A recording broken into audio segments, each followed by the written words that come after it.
जय जय गुरुवा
Yeah.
तुझा विसर नवा धन द्रव्य नको देवा संतांची पायी ठेवा सदा नामस्मरण करवा तुझा विसर नसावा धन द्रव्य नको देवा संतांची पायी ठेवा लक्ष्मण म्हणे देवा लक्ष्मण म्हणे देवा सदा समाधान ठेवा धन द्रव्य नको देवा संतांची पायी ठेवा शिवहर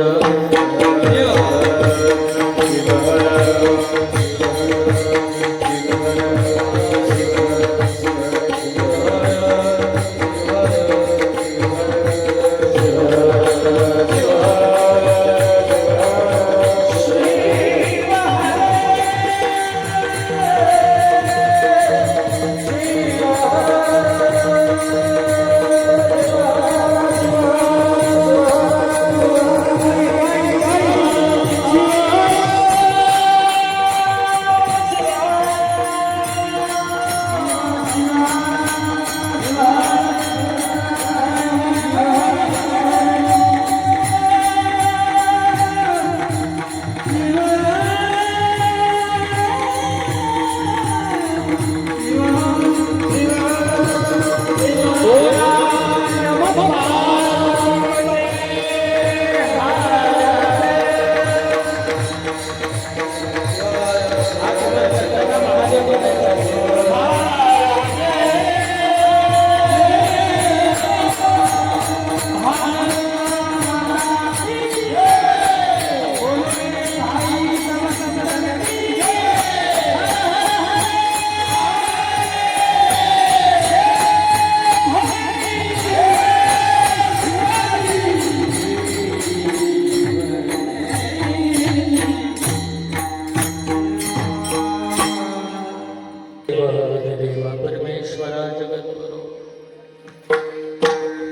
मात नमुच जगते जी जगत माता पार्वती आज्ञजना उत्तम गती जियेचिया अनुग्रहे सानंदमानंद बने वसंतम आनंद कंदम हतपापभंगम वाराणसीनाथ मम नाथनाथम श्री विश्वनाथम शरणं प्रपद्ये ओम नमो सदाशिवाय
ओम नमो सदाशिवाय सदाशिवा सर्व देवांची या देवा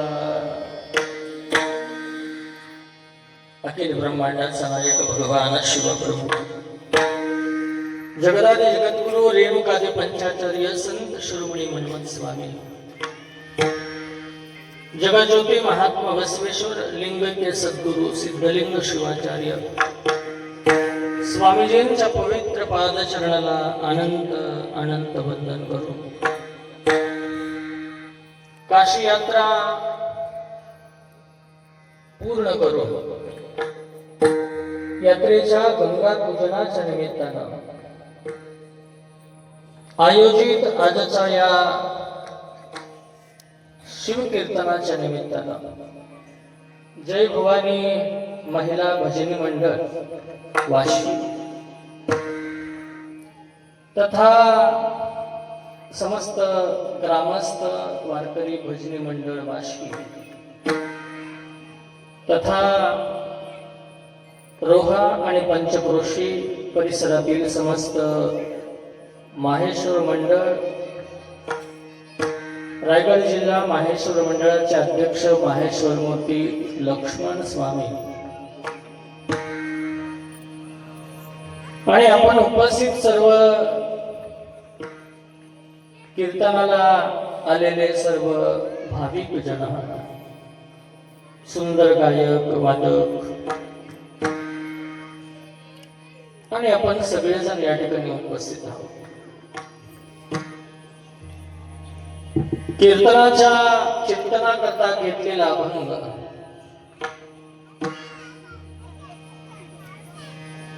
खान देशातील एक महान संत लक्ष्मण महाराजांचा आहे अभंगाच्या माध्यमातून लक्ष्मण महाराज देवाकडे काय आणि कसं मागावं याचं चिंतन अभंगाच्या माध्यमातून सांगतात. शिव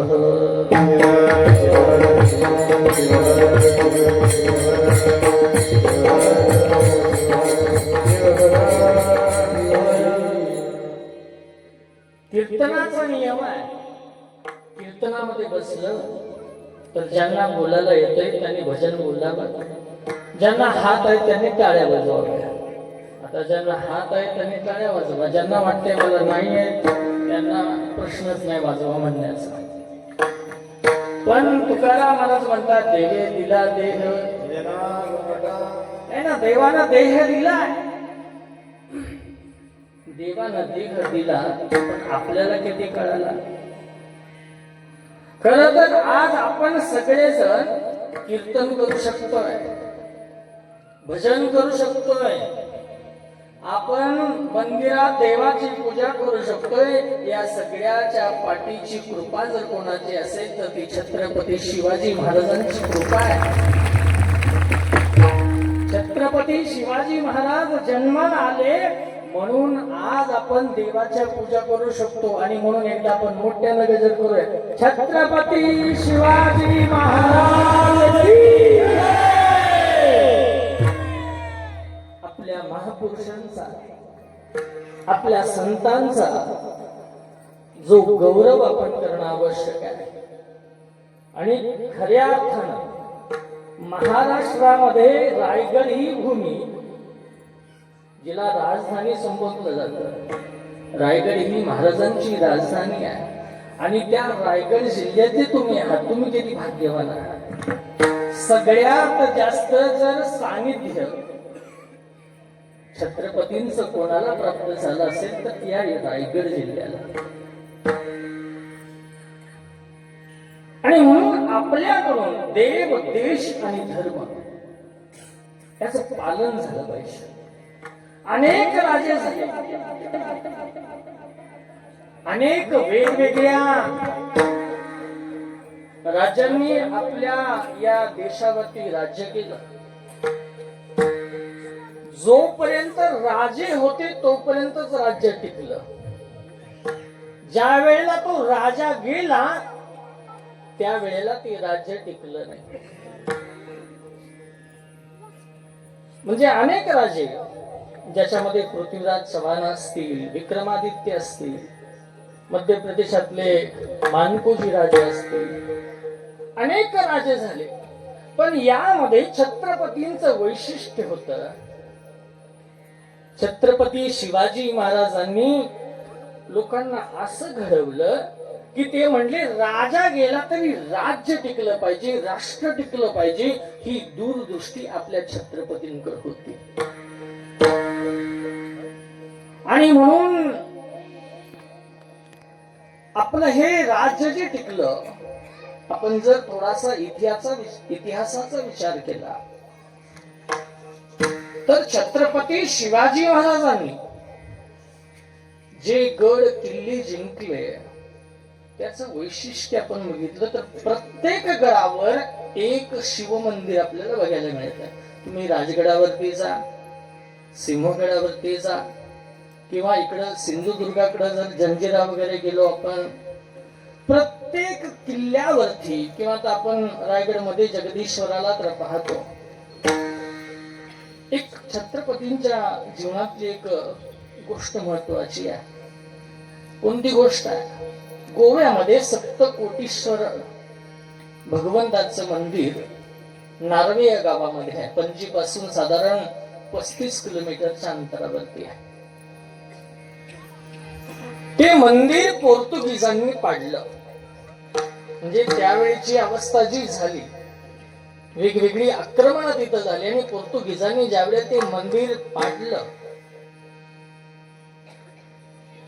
पुन्हा तिथल्या आलेल्या स्थानिकांनी, आलेल्या तिथल्या राजांनी ते बांधलं, परत ते पाडलं गेलं. पण 1667 साली आजही तिथं छत्रपतींच्या नावाची पाटी आहे. शिवशके शब्दे अशा पद्धतीनं छत्रपतींनी प्रारंभ केला, असा उल्लेख त्या सप्तकोटीश्वर या मंदिरामध्ये त्याचा आरंभ झाला.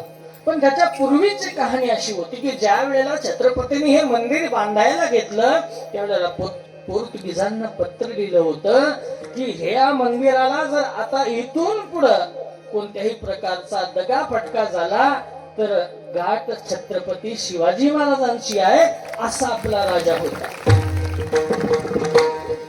अखंड महाराष्ट्रच नाही, आपण तर आज सेतू हिमाचल नाही, अटके पार झेंडा, अटक नावाचा जिल्हा पाकिस्तान मध्ये आहे. तुम्ही म्हणताना अटके पार झेंडा फडकवला, ते अटक काय आहे? ते अटक म्हणजे पाकिस्तान मध्ये अफगाणिस्तानच्या बॉर्डरवरती एक जिल्हा आहे अटक नावाचा, आणि त्या तिथपर्यंत छत्रपती शिवाजी महाराज पोहोचले. आणि मला इथं सांगितलं की वाशी हे गाव छत्रपतींवरती जीवापाड प्रेम करणारं गाव आहे, आणि म्हणून थोडस छत्रपतींचा इतिहास सांगा. खरोखर आपल्या जीवनामध्ये धर्म टिकला याचं सगळ्यात मोठं जर कारण काय असेल तर छत्रपती शिवाजी महाराज. आपल्या संतांना अभय दिलं, आपल्या संतांना आलेलं जे भय आहे ते समाप्त केलं, आणि म्हणून म्हटलं जातं देव देश आणि धर्म टिकवणारा एकच राजनेता, एक राज्य सत्तेतलं नेतृत्व झालं, आणि ते म्हणजे छत्रपती शिवाजी महाराज. आणि म्हणून आपल्या मुलांना जर शिकवायचं असेल, सांगायचं असेल तर छत्रपती शिवाजी महाराज सांगा. अलीकडची लोक काय करतात, उगाच चित्रपटातला एखादा शाहरुख खान आणि एखादा कुठला तरी खान असतो आणि आपण तो शिकवतो. आपल्या पोरांना संभाजी महाराज शिकवलं पाहिजे, महाराणा प्रताप आपण सांगितले पाहिजे. अरे आपल्या इतिहासामध्ये आपला इतिहासच नाही, आपल्याकडे सगळ्या शाह्या झाल्या, कुतुबशाही, निजामशाही, अजून मुघलशाही, इतक्या शाह्या झाल्या. खर तर आपल्या इतिहासामध्ये आता जर आपण शाळेतले इतिहास बघितले तर इंग्रजांचा इतिहास आहे, आदिलशाही कुतुबशाहीचा इतिहास आहे, पण आपल्या इतिहासामध्ये आपला इतिहास जो कळायला पाहिजे, सांगितला गेला पाहिजे, तो मात्र आपल्याला बघायला मिळत नाही. आणि म्हणून जर तुम्हाला मुलांना घडवायचं असेल, मुलांना संस्कारित बनवायचं असेल तर आपण छत्रपती शिवाजी महाराजांचा इतिहास पाहिला पाहिजे. काय झाले, कथा सांगितली जाते.